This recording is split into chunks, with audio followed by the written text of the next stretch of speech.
speech in April 1947, Nehru said, "I want that those who stand as an obstacle in our way should go their own way."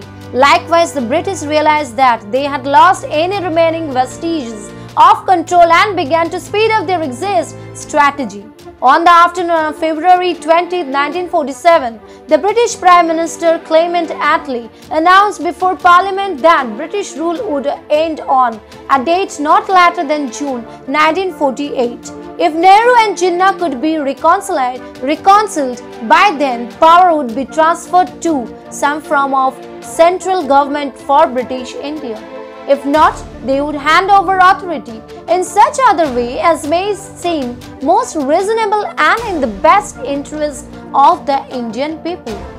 The Indian Independence Bill, which curbs the independent nations of India and Pakistan out of the former Mughal Empire, comes into force at the stroke of midnight on August 15, 1947.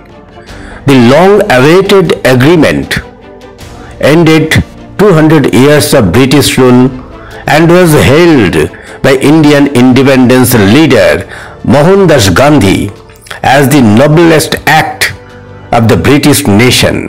However, religious strife between Hindus and Muslims, which had delayed Britain's granting of Indian independence after World War II, soon married Gandhi's exilation.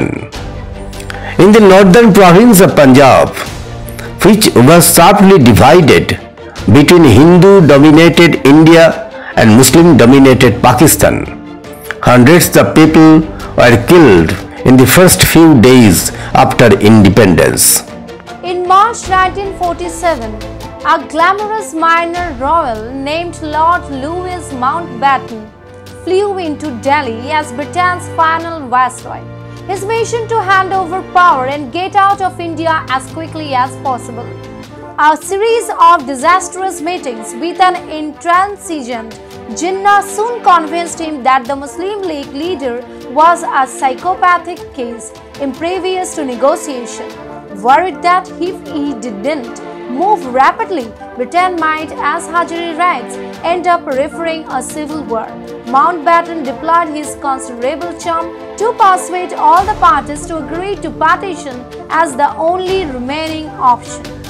Gandhi and other nationalist leaders rejected empty the British promises of Indian self-government after the war and organized the non-violent Quit India campaign to hasten the British departure.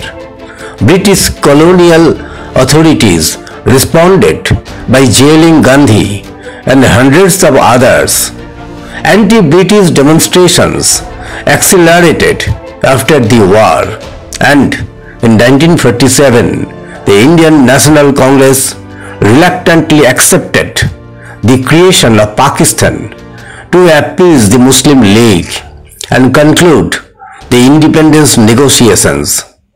On August 15, in 1947, the Indian Independence Bill took effect, inaugurating a period of religious turmoil in India and Pakistan that would result in the deaths of hundreds of thousands, including Gandhi. In early June, Mountbatten stunned everyone by announcing August 15, 1947 as the date for the transfer of power, 10 months earlier than expected.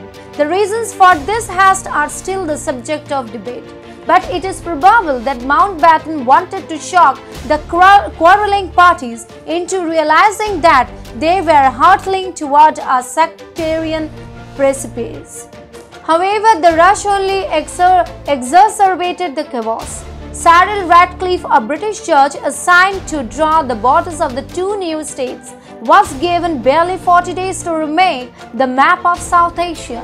The borders were finally announced 2 days after India's independence. Now, this partition was outlined in the Indian Independence Act of 1947. In the middle of the night, 15th of August 1947, two countries came into existence legally. and one of them is the Islamic State of Pakistan, and the other one is the Republic of India. And this partition was not only the division of land, it is also affecting the railways, the civil services, and the central treasury.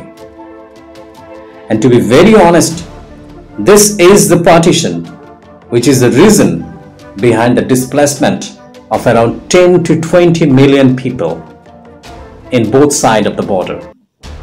And that is on the basis of religion mainly.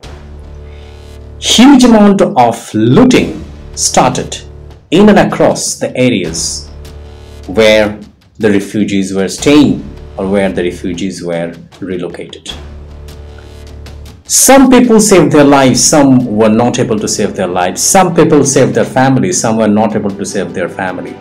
And that has happened mainly in the areas of Punjab and Bengal.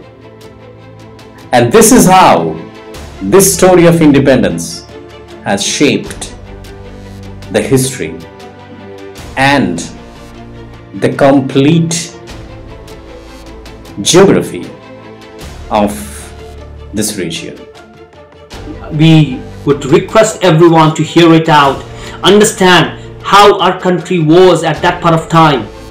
And these videos are not only for any political purpose or to discriminate any religion or caste or creed.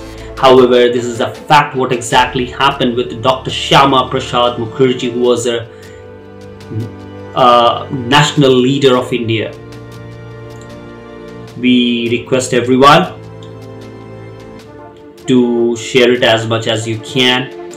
Leave the comments, leave the feedback on our social media portals, on which we can definitely improve more towards the episodes of Dr. Shyama Prasad Mukherjee. That's all from my end, guys. Thank you so much for hearing us.